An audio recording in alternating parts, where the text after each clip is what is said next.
To our Connections lecture series for this spring. Before I welcome the Dean of the College of Arts and Sciences and our special guest lecturer today, I do want to acknowledge President Herbert is here with us. Thank you so much for coming. But thank all of you for coming out and giving up some time to be here. I'm really excited about Nikki and what she has to share with us.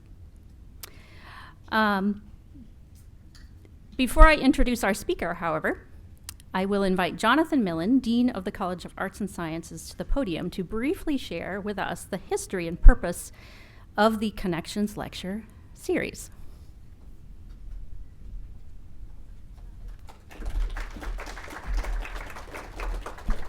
Thank you. Good afternoon, everybody, and thank you, Melanie. It's wonderful to be here today.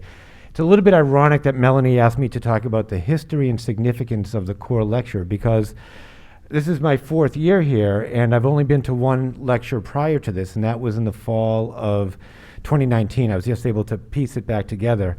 And I remember walking into the St. Francis room, and I think Eric Zilo was running that show at that time. And having been my first Connections lecture, I got to the St. Francis room. I think it started at 12, and I got there at 12:05, and it was standing room only. And it was just remarkable to see faculty and students from not just across the College of Arts and Sciences, but from across the university coming together to talk about an interest that really sat at the intersection of every discipline, and to think about how we can ask questions and engage in discussion regardless of our program of study, but to look at challenges in the world and to share a sense of wonder and a sense of curiosity. So in terms of history, I did a little research, and I found that these lectures used to be every semester, and going back at least as far as 2010, and some of my colleagues might tell me it goes even beyond that. But when you look at the list of lectures before today, they really have been across the disciplines, from the humanities and the social sciences and the sciences. But regardless of the home discipline of the speaker, they've all found a way to talk to us across disciplines about the curiosity and really the breadth of what a liberal arts education is all about. And that's, to me, one of the reasons why this lecture is so important. And when you think about its significance and also its history, one of the things that strikes me is that when the current curriculum was designed years ago by the faculty, they actually built in this lecture as part of the program. And very rarely do you see a lecture being constructed as part of a curriculum. But what was actually said in the core curriculum handbook is that the lecture is a significant way to challenge students to build a community in which we interrogate ideas that goes beyond the classroom, but then that we challenge those students to bring these ideas back to their classrooms, whether it's an art classroom or a marine science classroom or a business classroom or an English classroom, and fill in your discipline of choice, that it's the conversations of ideas between the classes in that space of intersection where sometimes the most interesting conversations take place. And as a dean, that's what excites me the most. It's not so much what you're studying, but how does what you're studying connect with what other people are studying? And then these conversations can take on a life of their own. And so to me, that's what the significance of these lectures are. It really brings our curriculum to life using what starts in the classroom, takes it outside the classroom, and then hopefully becomes part of a 4-year conversation. So with that, I hope you enjoy with me today's Connections lecture. Thanks, Melanie. I forgot to introduce myself. I'm Melanie DiLorenzo, and I am the chair of the Connections Lecture series this year. And now I'm going to introduce and talk about our Connections Lecture guest speaker. Brought up between New York and the Netherlands, Nikki Lindt is a multimedia artist whose work examines climate change, environmental stewardship, and relationship to place. She works primarily in the mediums of painting, video, and underground sound on long-term projects, often collaborating with scientists, philosophers, social scientists, sociologists, and others. With a global perspective, Lindt has participated in residencies at many field stations, including the Tulik Field Station in Alaska, the Abisko Scientific Research Station in Sweden, a project of the Swedish Polar Research Secretariat, the Hubbard Brook Experimental Forest, and the Urban Field Station in New York City. In 2022, her work was the subject of a feature on CBS Sunday Morning. Please join me in welcoming our guest, Nikki Lindt. Hi, everyone. Hi. I'm so honored to be here. Thank you so much to the Connections Lecture Series Committee for having me, and to all of you for such a warm welcome. I've been walking around campus this morning, and it's so beautiful here. I live in New York City, so it's such a breath of fresh air to have all this open space and nature. I just love it. I've really enjoyed getting to talk with many of you today. I've spoken with professors, staff, and I've especially enjoyed talking with the students. You guys are bright and enthusiastic, and you have a really, really dynamic college here. I'm excited to speak today about interdisciplinary interactions and collaboration within my work over the years. So I'm going to start with a short video that will give you a window into my world and a bit about my work, and then I'm going to expand on that further in my talk. So the video is made by filmmaker Jenny Schweitzer-Bell, and she's an independent filmmaker. And it actually we were lucky enough that it premiered last year at Mountain Fest, which is a film festival in Telluride, Colorado. So I'm just going to take a moment to switch over and play this video.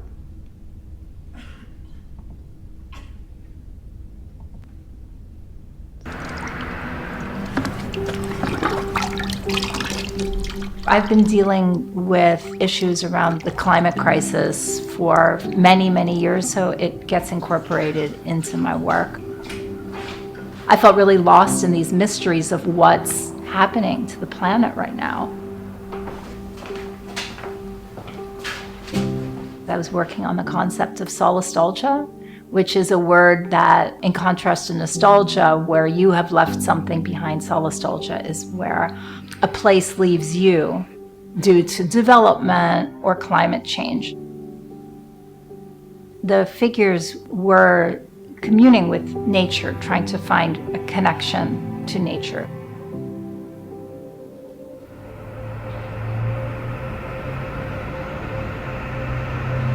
I was reading a lot of articles about the changes that were happening in the Arctic. What would that look like in terms of the landscape? I got in touch with scientists there, and they taught me how to read the landscape to see what was happening underneath. For me, then, it became my own exploration as an artist and of what I saw and trying to understand it for myself. It was very extreme. Forests where the trees are leaning in all directions because the ground is destabilized underneath them. They look like toys when they're hanging off the side of these thermokarsts. But you could also hear the sounds of the permafrost thawing.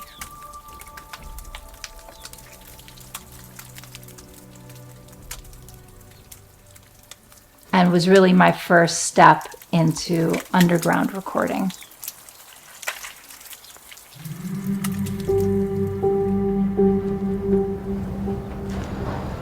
There's over 10,000 acres of healthy forests and natural areas in New York City. This became sort of a very natural next step for me to see this gradient of moving from the Arctic to the city that I live in. It's really an interwoven project of the parks and the streets of the city. I just heard the subway go under. Yeah, only in one microphone. This one, which is like directly in the tree, and the subway just went under, and it's like shaking the whole tree.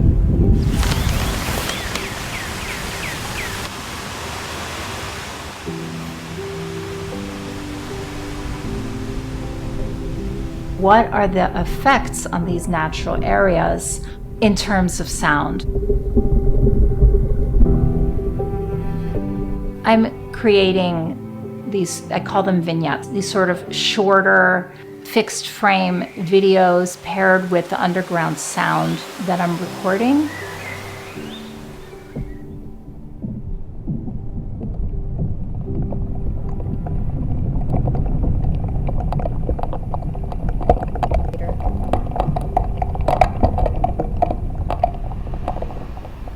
as we walk through cities or through nature. There's so much going on. The sounds are quite dramatic. They're quite loud and resonant and melodic, very otherworldly. I really had to wonder, how was the tree or how are the animals interpreting these sounds, and how is it affecting them? Do they use these sounds as a navigation system? What is the sort of structure of this sound and the meaning of this sound underground?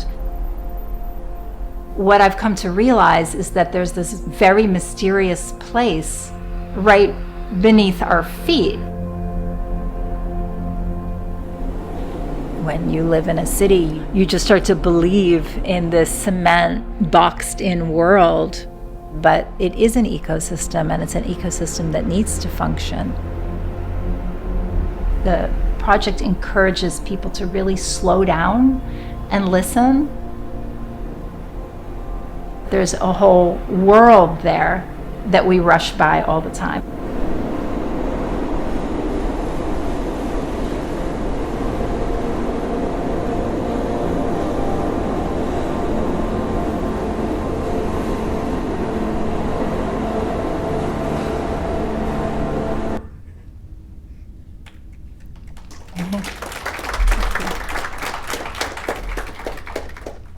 So I'm going to expand on all of that a bit more now. So 5 years ago, I found myself in Alaska, driving on one of the most remote and rough roads in the country called the Dalton Highway, as you can see right there. There's only 3 towns along the way. It's an 8-hour route driving up this road, and the total population is 68 people of those 3 towns. So it's really pretty remote. But before I delve into the story, I'd like to take the time to introduce myself and my work leading up to this particular journey. So my name is Nikki Lindt. I'm a visual and sound artist living in Brooklyn. And for the past 2 decades, my work has focused on environmental awareness and connection to place. I often work on long-term projects in collaborations with scientists, social scientists, philosophers, land managers, and many others. I've done residencies at field stations nationally and internationally, 2 in the Arctic Circle, one being Tulik Field Station, which is, I was at the residency here, and one is at the Abisko Research Station in Sweden, so another part of the Arctic Circle. The Hubbard Brook Experimental Forest, which is not that far from here, at least is not as far as the Arctic, that's in New Hampshire. And then the New York City Urban Field Station, which people are often surprised to hear that there's a field station in New York City, but there's about 10,000 acres of forests in New York City. So there's a lot to explore there and learn as well. So I'm going to start by sharing a series that I created a bit more than 15 years ago. And at the time, my work was already solidly focused on the precarious relationship that I felt with the natural world. So this series was quite personal and resonated with my own past. I grew up in a rural area outside of Pittsburgh and spent lots of time in the woods around my house growing up. This early relationship with the natural world has stayed with me, and I've held on to this deep and important connection as I grew into an adult and have lived as an adult. Many of these woods have since been developed into housing lots, so it's no longer the way that I remember it there. And so I started a group of paintings about these memories. And so each painting starts with a figure and a place. And in these paintings, the figures are often trying to find their way within melting and disintegrating landscapes, and trying in their own clumsy way to commune with nature. That's how I often find myself in nature, like not very athletic, but trying to connect nonetheless, as it seems to slip between their fingers. As I was preparing for an exhibition with these paintings, a friend of mine who's a science writer came by to my studio to talk with me about my work. I personally knew that these paintings were grappling with environmental issues and loss, but I felt that there was something else that I couldn't put my finger on. My friend brought to my attention a new term, solastalgia is the word. And at the time, that was in 2008 that this friend was in my studio, this term had recently been coined by an Australian philosopher, Glenn Albrecht. Here's a picture of him. So solastalgia in contrast to nostalgia, which is when it's the longing that occurs when you leave a place. That's nostalgia. Solastalgia is when a place you know well leaves you through climate change or development. And I realized that the concept that I'd not been able to put my finger on in my own work, I realized that it was just named and conceptualized. So I went on to call my exhibition Solastalgia, and then to my surprise, Glenn Albrecht, the philosopher that came up with this term, contacted me. So I guess he had Googled himself, came across my exhibit, and he ended up attending the opening, and it was really cool. It was really nice to meet him. And he became an early collaborator, or maybe more of an influencer through his visit and his comments on my work. He included my work in some of the articles that he wrote after that, which was really cool for me, and I continue to explore this idea in my own work. And I was awoken to this new world of collaboration. I had collaborated with creatives before, but this was new to me. This was a collaboration with a field that was very, very different from mine, but gave me a missing link and a new angle to my work. I was also excited that the relationship seemed to benefit and feed both our work, which was really nice for me. So eventually the series grew into about 50 paintings. Words that are needed in our language and collaboration started to brew further for me when I was contacted by Matthew Schneider-Meyerson and Brent Bellamy. They're both ecological social scientists. Matthew and Brett were writing a book called An Ecotopian Lexicon. They were collecting words that don't exist in the English language but are much needed in this time of climate change. The words they chose are mostly borrowed from other languages, but some also come from poetry or even science fiction. So they were looking for these words that don't exist, but we need. The words are meant to help us imagine how to adapt and even flourish in the face of climate change and the social and ecological adversity that characterizes the present and the future that awaits us. This painting was my contribution to the book. Through these new words, I was able, among other things, to bind some hope to these feelings of loss that I had been connecting to the natural world. I chose the word. There was a bunch of words that I could choose from, and I chose the word Sehnsucht, which, in my reading of it, represented the pining for something lost, mixed with the hopeful anticipation of something better. So it definitely felt like a good step for me after focusing solely on loss. This felt like a really good direction to be going in.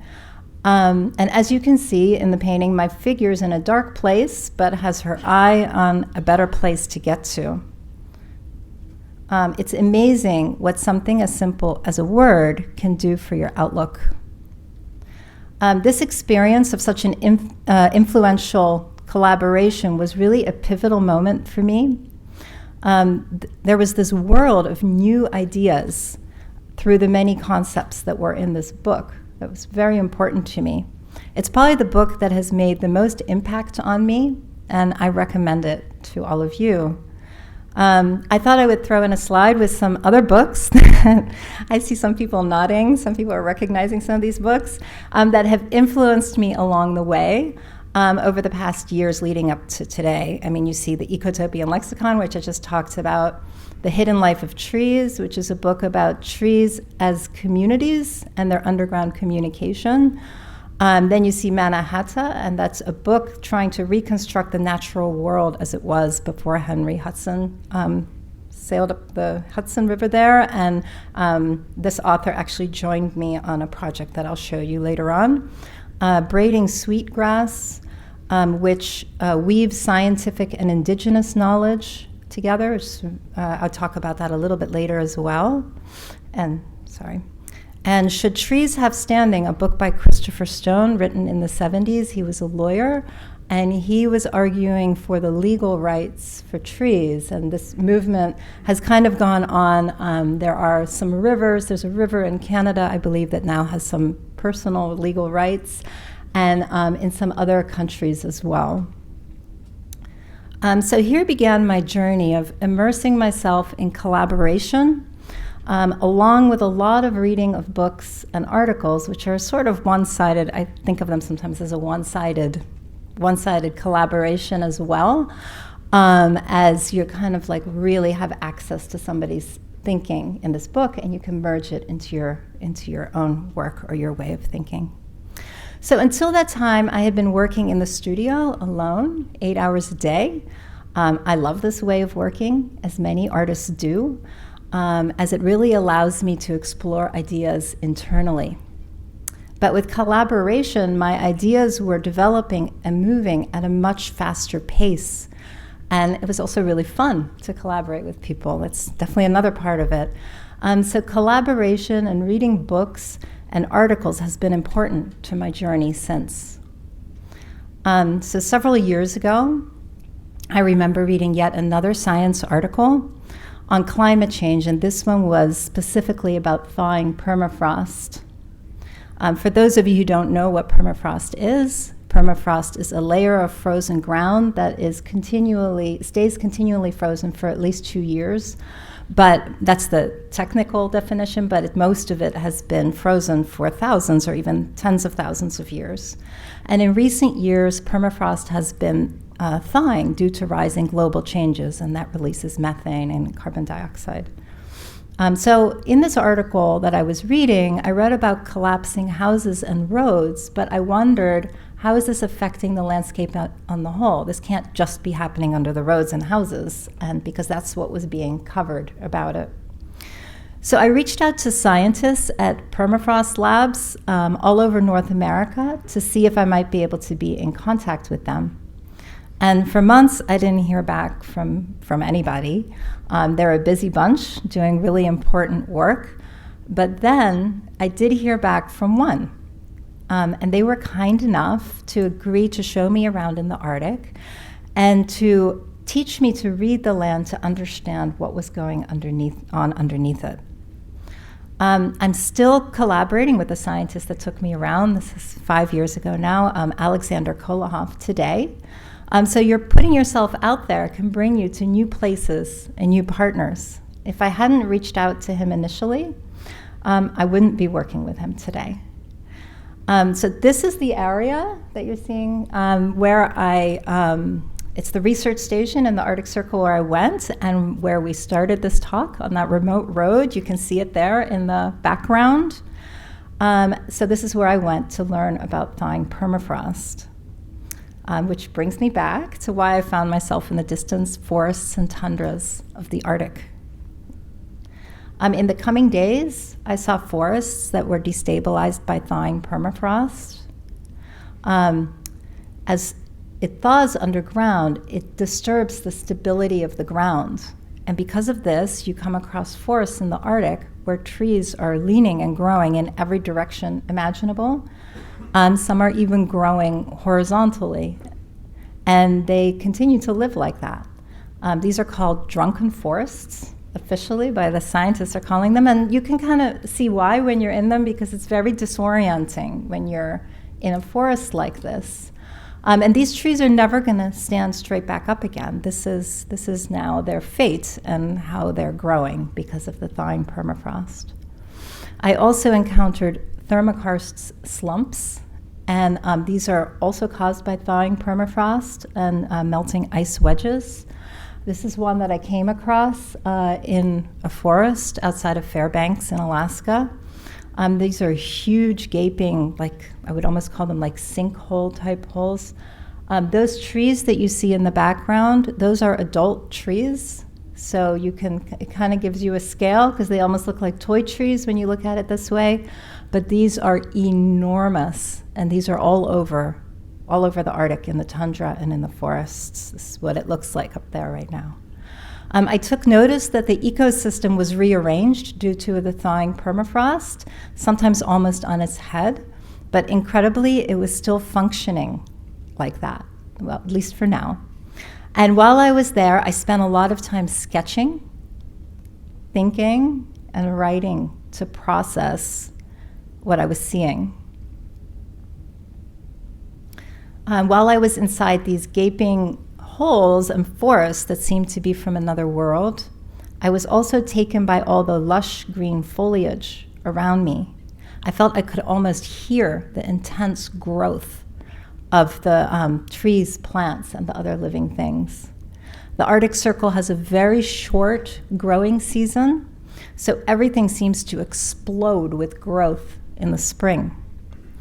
I was transfixed while witnessing these terrifying changes, sort of this deep loss of these changes, coupled with such a strong life force. There was like these two things that I was confronted with at once, these two feelings, and this duality became the subject of my work. And of course, I had to think of the word that I had collaborated on, Sehnsucht, despair and hope at once, the two coming together. And this intense firsthand experience of this concept made a tremendous impact on me. And then there were the sounds I heard and recorded underground inside these thermokarsts.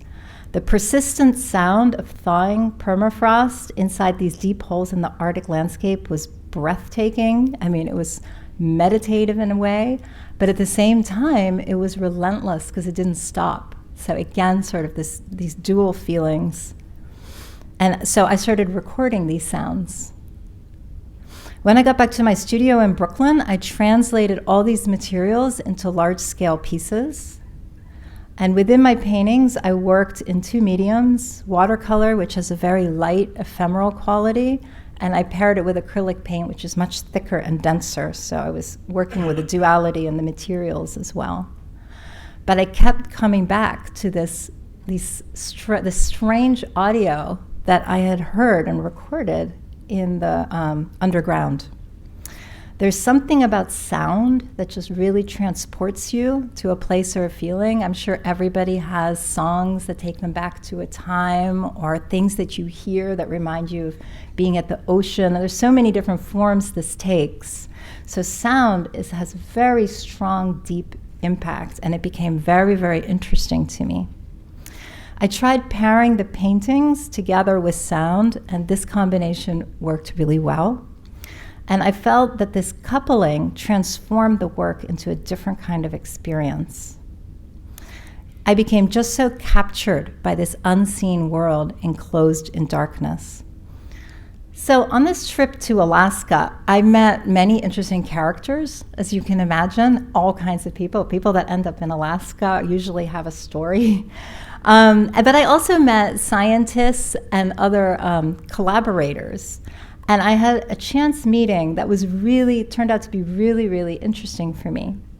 So on my flight on the way to the Arctic, and this is what the flight looks like if you go to the Arctic, it's really, really beautiful to fly over that area.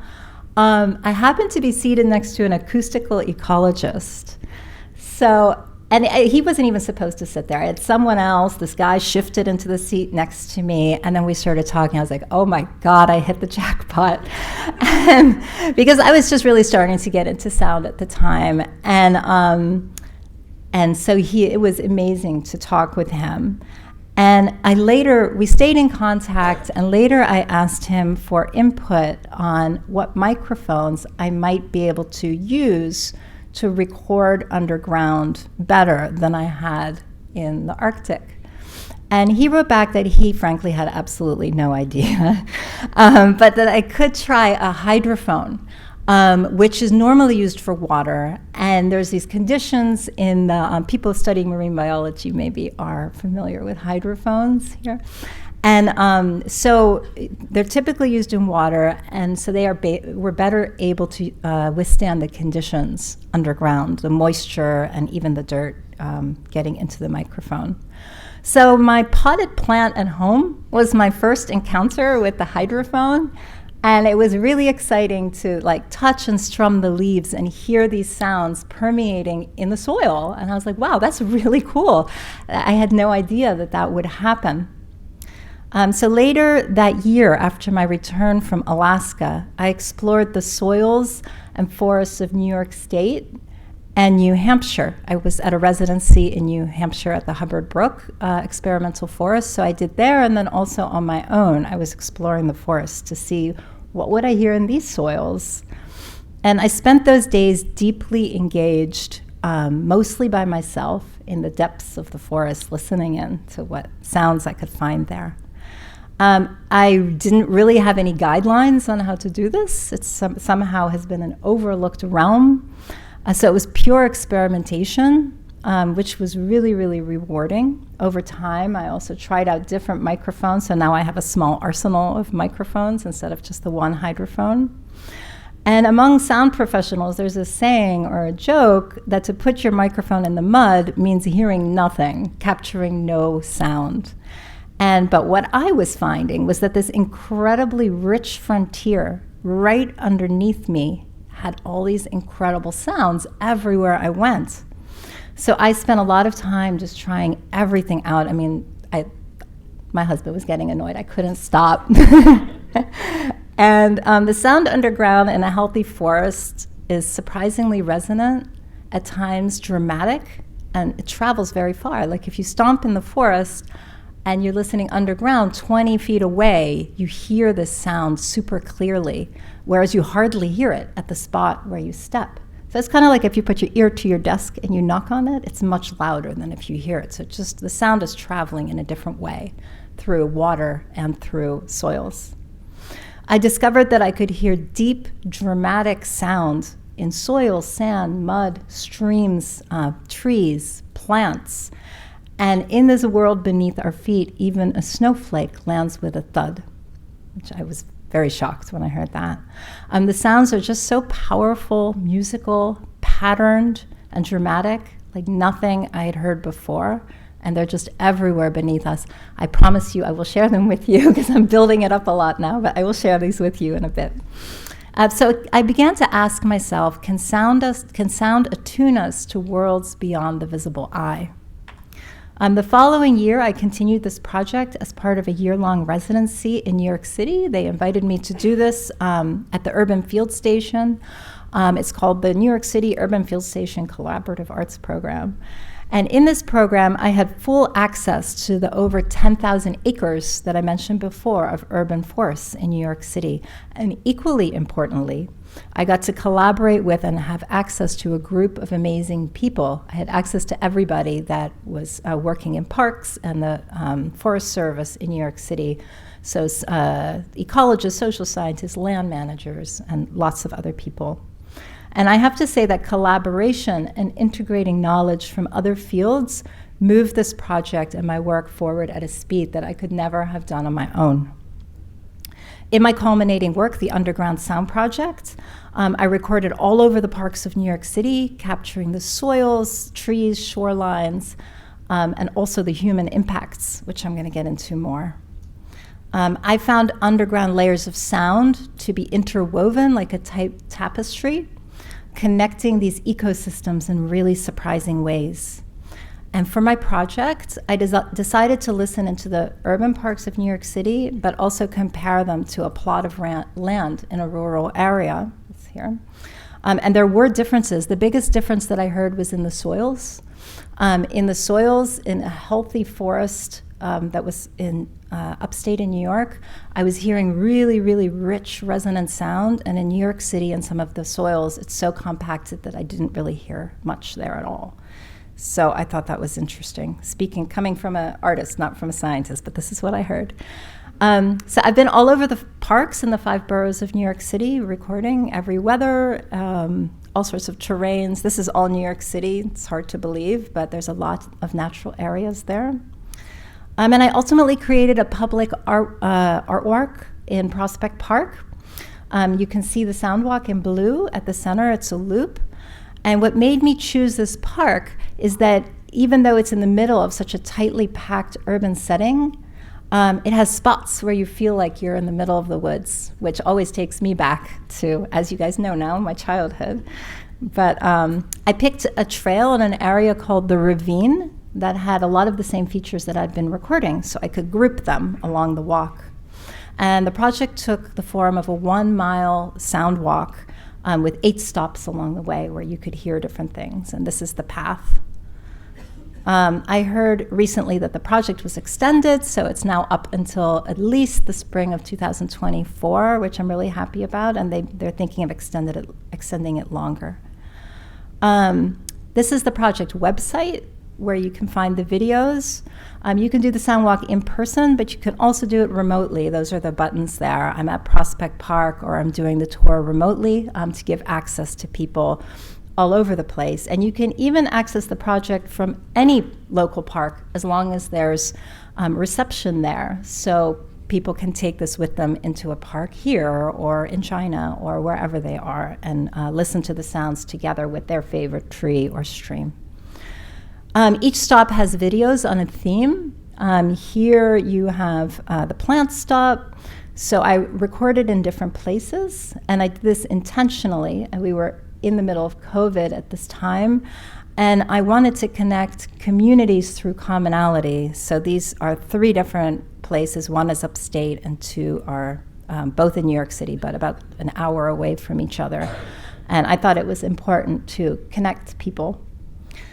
So along the walk, you find these signs at each stop, and then you can use the QR codes on the signs to access the sounds and videos using your phone and your headphones. One thing I have to say for this project is that you need speakers. We have really good speakers here, so you're going to hear these sounds fantastically today. But the sounds, interestingly enough, do not show up with earbuds or laptops or on your phone when you play them. And this is because the sounds underground have they're in the very low frequency range. And that doesn't, I learned that at one point. I wanted to show this to somebody and it did not play. And I was like, did I lose all my sound? I swear I heard that. But it turns out that it's very low frequency range, so you have to listen with headphones or speakers to hear this. This is a relatively large group doing the sound walk. I most often see smaller groups of 2 or 3 people or a small family. And during the sound walk, you can experience sounds in soils, plant roots, and trees, but you also hear the sounds of human impacts. For example, I was shocked to hear the subway in this old growth oak in Central Park. And you guys saw in the video at the beginning of the presentation how surprised I was that the sounds of the subway were permeating through the soils into the tree. I was with the person that was filming that video, and I thought, is there an earthquake? What's going on? It was like so loud it was almost shaking. And then I looked at her, and she was just going about doing her own thing. So I was like, this is coming from the headphones. This is inside this tree. And then it took me a moment to realize this is the subway. Ferries and jackhammers are heard in the soils and waters at large distances. The first time I recorded in the East River near a ferry stop, I had to rip my headphones off because the sound was so loud, much louder. And you know how loud those ferries are above ground. Underwater, it's insanely loud. I had to wonder how the ecosystem was doing in the midst of all of this sound. Studies have shown that many fish and sea mammals communicate via very subtle sound, and we're drowning this sound out with our own. How can soundscape reveal human and non-human relationships? Unfortunately, all too often, plants and trees are seen as objects by us people rather than fellow living beings, which is what they are. They're not objects.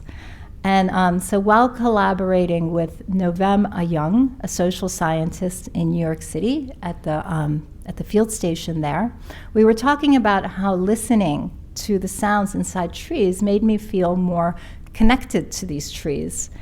And I felt more empathy and had a keen awareness of them as living beings. She pointed me to reading an essay by Robin Wall Kimmerer, and that's the book that I showed you guys earlier in the presentation. And she's grounded in scientific and indigenous knowledge. In her writing, she suggests using a whole other word altogether in place of it when referring to trees and plants. And the word is ki, and the plural is kin. And again, this word that's missing from English points at such an important concept, the respect and empathy for other beings in our ecosystem. It's important because we're all interconnected and interdependent.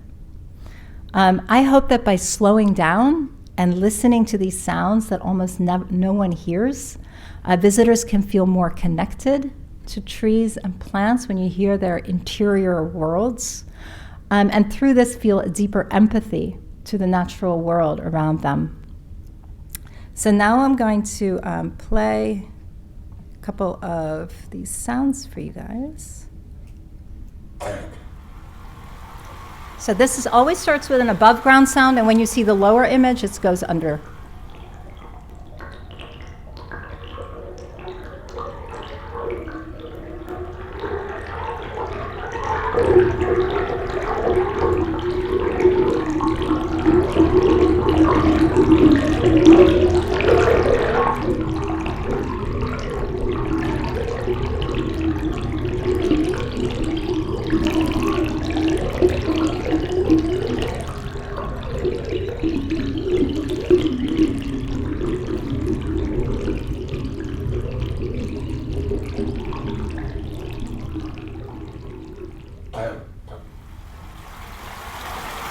And now we're back to the familiar sound that we hear.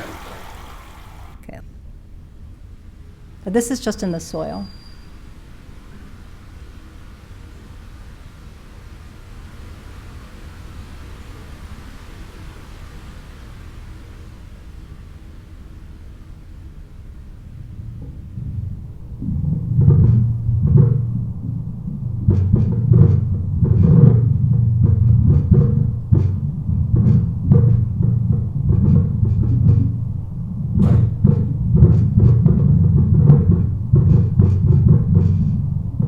So as you can hear, the sounds are completely different from anything you would expect to hear.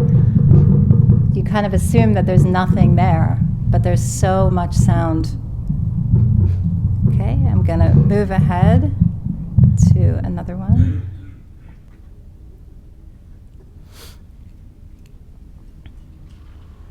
It says leaves and acorns falling.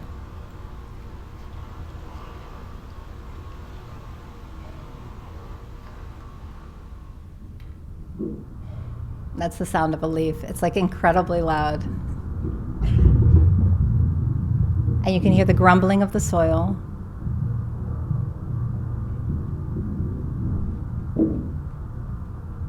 Another leaf. That's an acorn.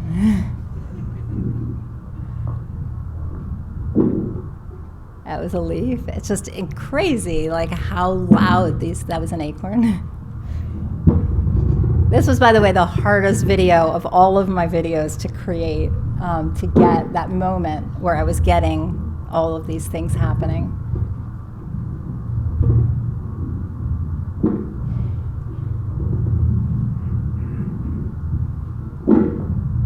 That's crazy, right? A leaf. Yeah. Okay. I'm going to move on to the next. This is interesting. This is in the ocean, right at the shoreline in the sand.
know, a reminder what it sounds like.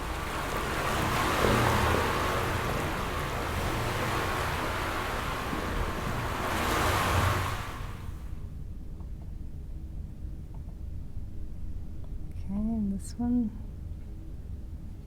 Oh, this is my favorite one.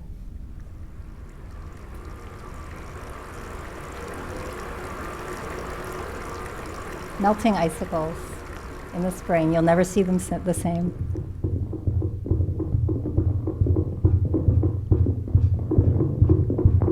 I mean, it almost sounds like music, right? Yeah, it's crazy. This is my absolute, I couldn't believe this one when I heard it.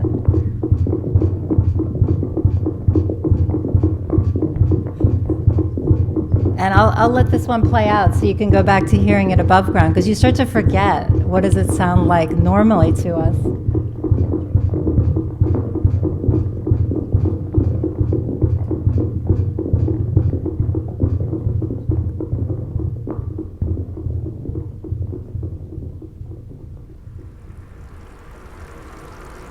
So we're missing all that every time we see icicles.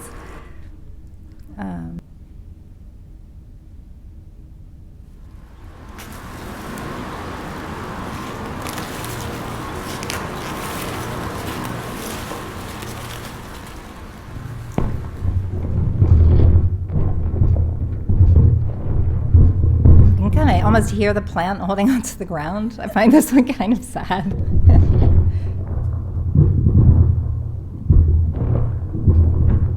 But I did want to put in sort of one that had sort of a more positive also impact, because these are volunteers that are helping keep the forest healthy. So that's one of the reasons why I did on the advice of a social scientist. Okay, and I think I have like one or two more to show you. Okay, this is also one of my favorites, but I'm going to say that about every single one. This is inside a tree.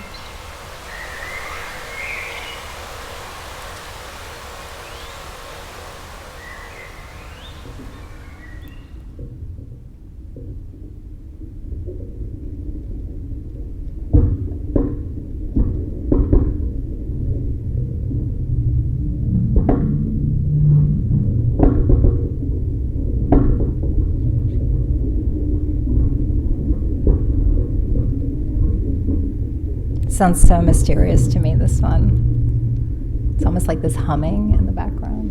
Yeah.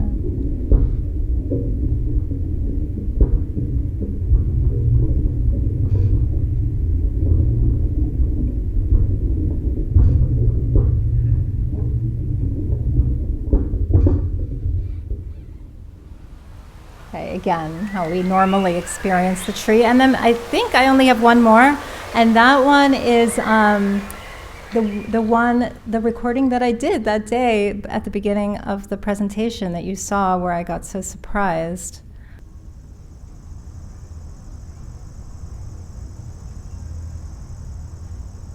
And I had to turn down the volume on this one, so you're not hearing it as loud as it was.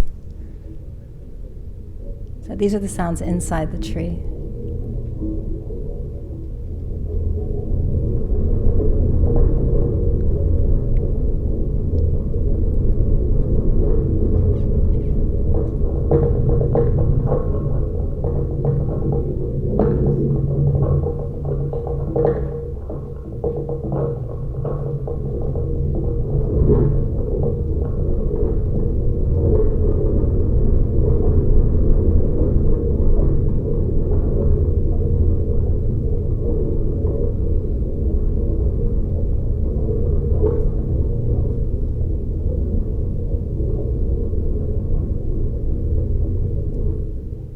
This is what the tree hears every 10 minutes or whatever, how often the subway comes by. Oh no, wait, no, yeah, that was the last one. So I just have a couple more minutes. So what am I working on now? I'm presently working on several projects. In one of these projects, I'm looking at a neighborhood in New York City called Bay Ridge. And I'm recording underwater in the shoreline there, and the sounds are, as usual, really surprising and phenomenal. And my intention there is not to explain what I hear, but to awake the sense of wonder. And for this project, I'm also interweaving interviews that I'm doing with locals and their relationship to that water. I'm also busy with several projects back in the Arctic. This one is in the Swedish Arctic at the field station in Abisko. I was there in the fall, and this is the first frost. And this is the tundra floor, which is just our ground, which is so beautiful. And I'm working with a group of 3 artists and 3 scientists on a project studying people's connection to local nature there. And a few weeks ago, I was invited to Vienna to be included in an exhibition accompanying the annual Arctic Science Summit, and I let them hear there some of the permafrost sounds during that exhibition. And while I was at the summit, I took the opportunity to sit in on different lectures by scientists on the work that they were doing, and I took part also in a roundtable discussing the possibilities of collaborations between science, art, and social science. And this open environment led to new ideas, future projects, and collaborations with new people. I'm so grateful for these kinds of initiatives leading the way, and the Connections lecture series is doing this as well. So it's great that you guys have this here. We are living in a time like no other. Difficulties on a global scale, both environmentally and socially. I encourage all of you to consider collaboration in your future, whether it's just great conversations with someone who comes from a different perspective, field, or place, or whether it's within your field of work. These types of exchanges will help create communities that better understand one another and openness to the ideas of others, and will spark innovative ways of thinking that will help push us towards a brighter future. You are all part of this future, so let's work together to make it a positive one. Thank you.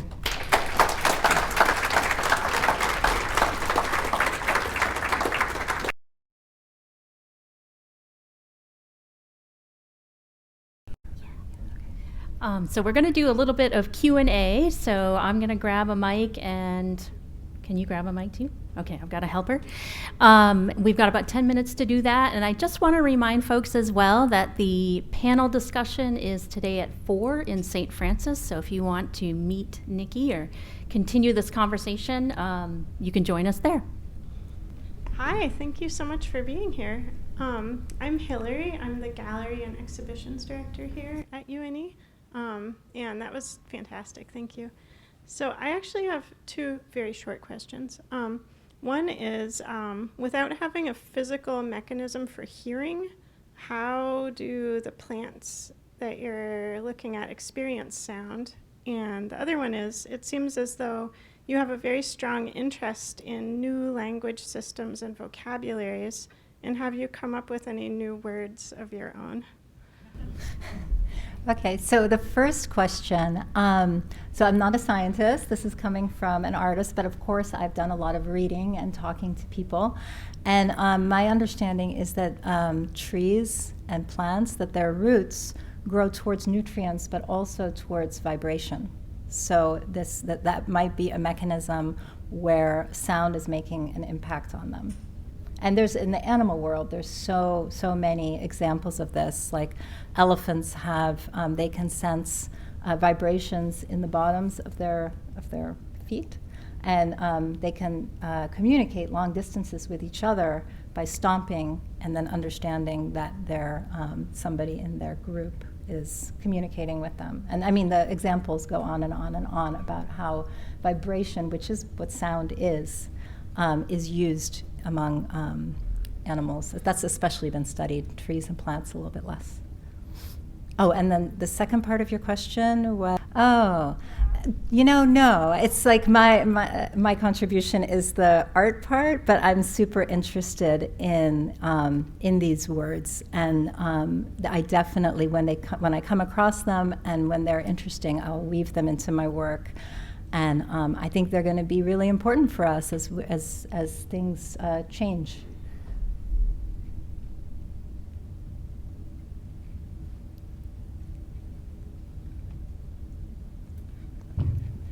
Hi there. Thank you for your talk. It was great.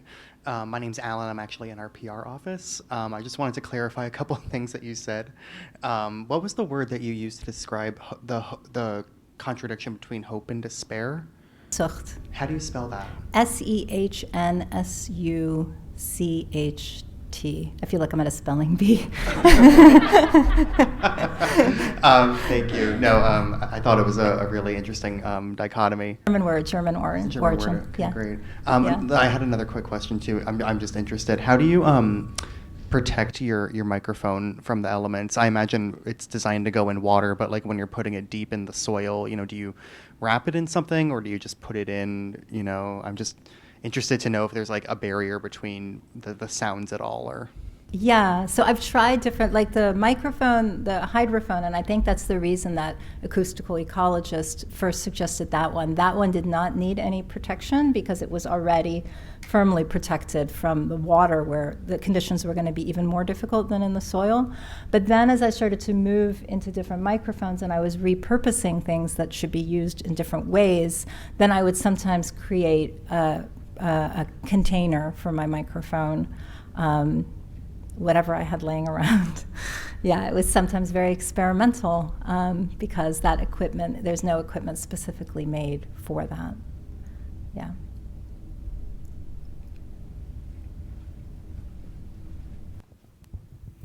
Hi, thanks. This is so interesting. I'm wondering if you've ever recorded wildfire below ground. So, well, I mean, that brings up a lot of things to my mind. Somebody suggested to me, oh, you should record near a volcano. And I was like, well, I don't know how the equipment's going to do right by the lava, which might be a similar thing. But I think it's extremely interesting, and I have thought about it. And I know of a scientist she's very much working with the acoustics around fire. And I may at some point join forces with her and see if I can do that. And I think the way that a forest potentially reacts to fire, I would be interested to see if there's reactive sounds or not in the soil. But I love that question. Yeah. Thanks, Nikki. Really interesting. Tom Clack from Environmental Programs. So you're making me wonder about disentangling the different parts of the sounds in the soil. Obviously, there's the human elements, there's the non-human elements, and then within the non-human, the sound. Have you been able to tease apart some of the components of those soil sounds? Like, what are the insects contributing? What is the water contributing, and other things in the soil that would have their own distinctive parts of the orchestra that you're playing for us? So that's a fantastic question. Yes, I have in my own way, because I did so much of it I was busy with it for a couple of years. I did start to notice repeating things at in different locations. So I can now recognize if a sound is coming from inside a tree or maybe around the roots of plants that are growing in groups or water. But I think that it could go a lot further than I did. Like if somebody would work in a lab and really like pull it apart, that would be a way. I don't think I'll be doing that, but that would be a way to do that. So like sort of yes and no. Like I definitely started to understand the language and where I might find these sounds. Like if I go somewhere now, I kind of know, like, will there be sounds today? Like even like that. And that's like, not a spiritual sense, it's more like a scientific sense, like, is it windy? Is it this? Is it that? That kind of gives hints to what's going on in that location.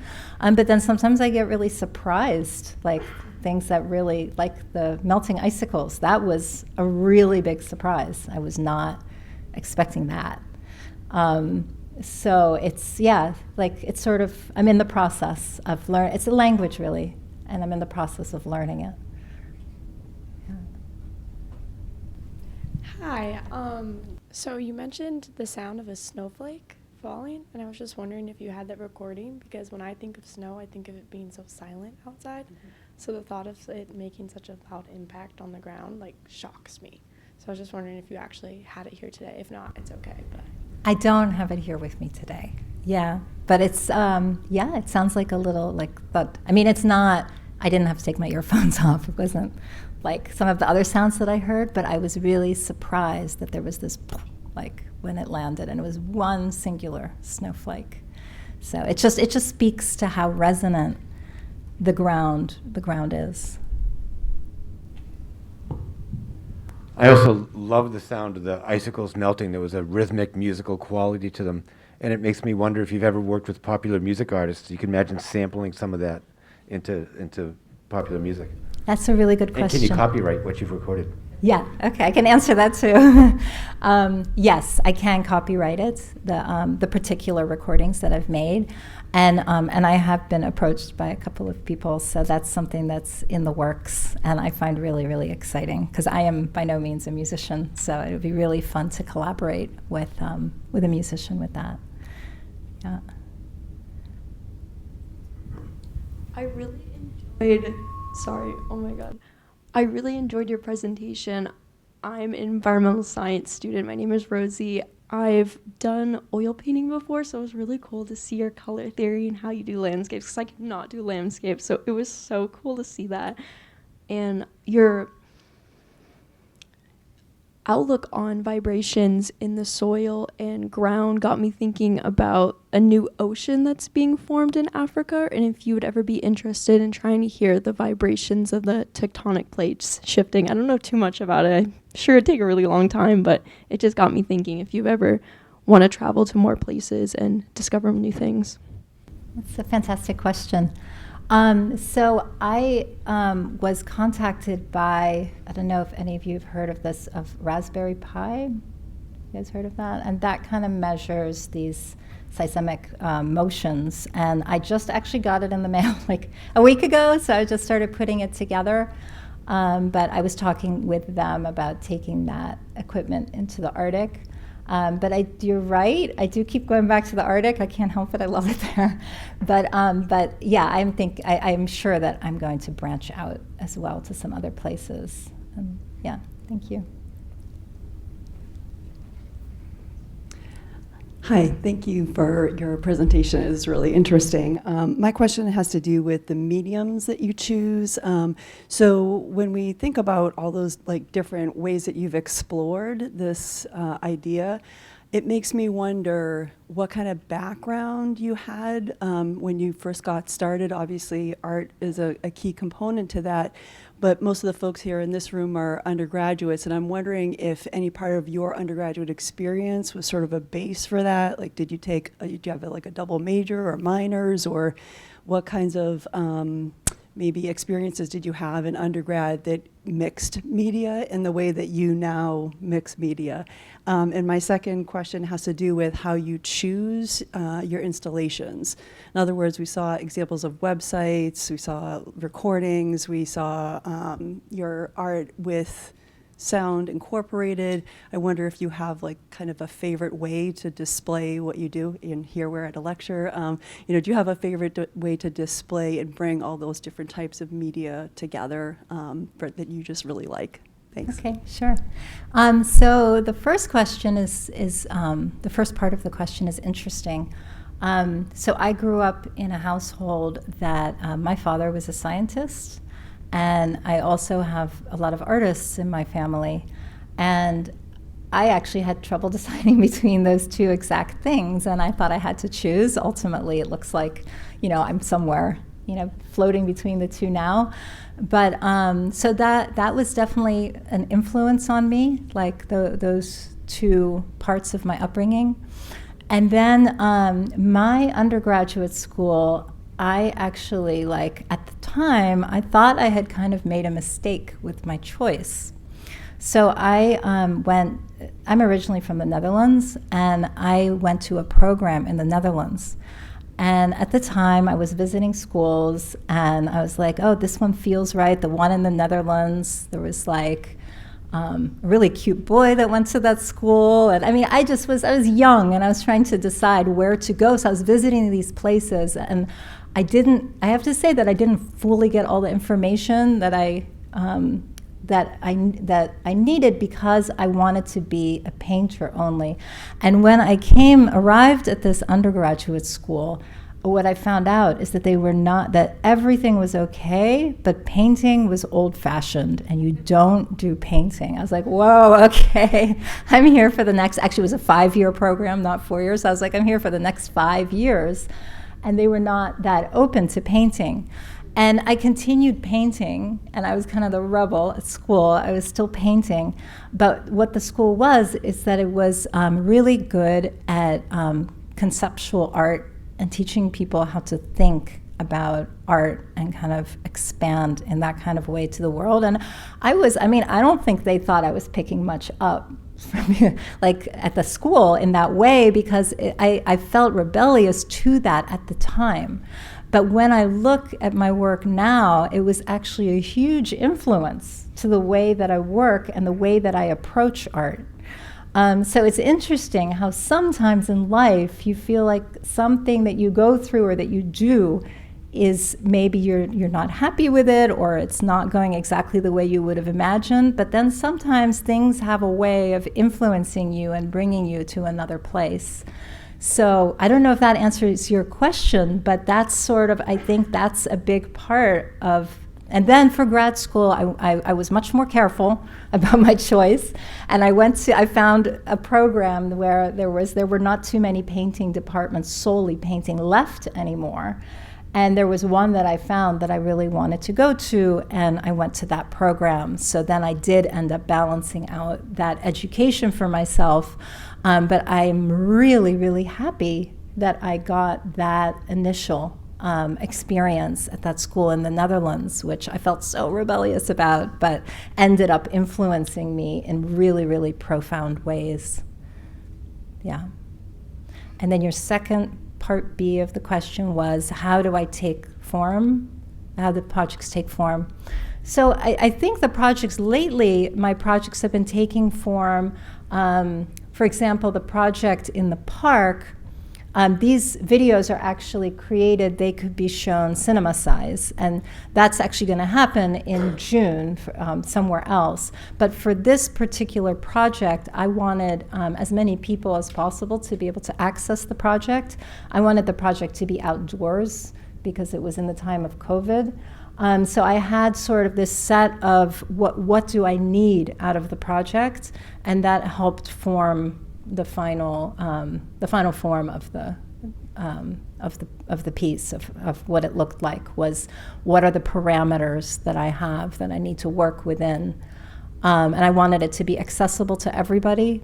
That was really important to me, that it wasn't sitting inside a gallery where a small amount of people would come in and see it that were already maybe interested in these ways of thinking. I wanted it to, like, everybody to have access to this and be able to see it or bump into it and have the surprise of that. So I was limited. I couldn't project huge images in the middle of the park that way. So it took the form that it did through the website and everyone being able to access it. And that was an interesting process. I had not created a project that way before. So I'm kind of open each time I work on a project to allow the form to grow. Like, I'm not fixed on what is this going to look like. But I do want these videos projected really big in a space where people can come in and experience them completely surrounding them. And that looks like that will be happening soon. Yeah. Hi, thank you. I love the blending of the visual and the sound, the audio. And I was just kind of thinking, I was closing my eyes and listening to the sounds. But I was wondering if you've had anybody that were visually impaired, how they've responded to these kind of sounds and what kind of impact that might have on them, if they've ever communicated with you about that. Yeah. So far, I think it's a great question. I have thought about it, and I have not had direct contact yet with somebody that is, but I think it's a really cool way of having a relationship with nature in that way, especially if maybe you can't see the spaces. So, I mean, what I did have was when this was aired on CBS last fall, I got a lot of emails, and a piece of that, like a chunk of those emails, were coming from people that, for example, I got one email from a woman that is bedbound, and she said that she used to really connect so deeply with nature, and that she had been able through this to be able to connect again. So that was really meaningful to me, that these sounds could do something like that for somebody.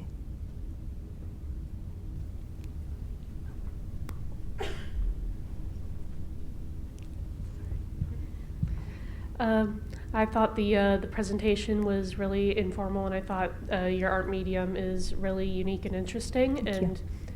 While I was watching and listening, I was thinking, if you have you ever considered trying to record sounds either deeper within the earth, or perhaps in like cavernous-like areas, to try and get a sense of how sound travels deeper below ground? Because I feel like a lot of the recordings you had were like very close to the surface, and I just thought it'd be interesting to hear what the sounds may sound like deeper below. Yeah, thank you. And you're absolutely right. A lot of these sounds that you guys heard are within an area about this deep. So at this conference that I was at, that I mentioned to you guys earlier, I was speaking to a scientist who is involved with, in the Arctic, there's a lot of extraction projects. So there's a project or industries that exist there. And so this guy works with, there's an iron ore mine in Sweden, and it goes down like, I think, more than a mile. And he said that he came to me after like a presentation, and he was like, I need to talk to you. I talk to the miners all the time, and they say that there's really weird sounds down there. So I was like, I'm your person. I'll go down there. They're like scared to go down there. And I think that part of the fear is just the sounds are weird, but maybe part of the fear is, does this sound safe to me? Because they're risking their lives by going down there. But him and I are in contact about potentially me going down there and investigating those sounds. So that question is right up my alley for what's coming up soon. So I think we're out of time. Can you hear me? You know? Okay, Yeah. good. I think we're just about out of time, so we can't take any more questions, but could you just join me again in thanking Nikki for her visit with us today? Thank you. Thank you all so much for coming.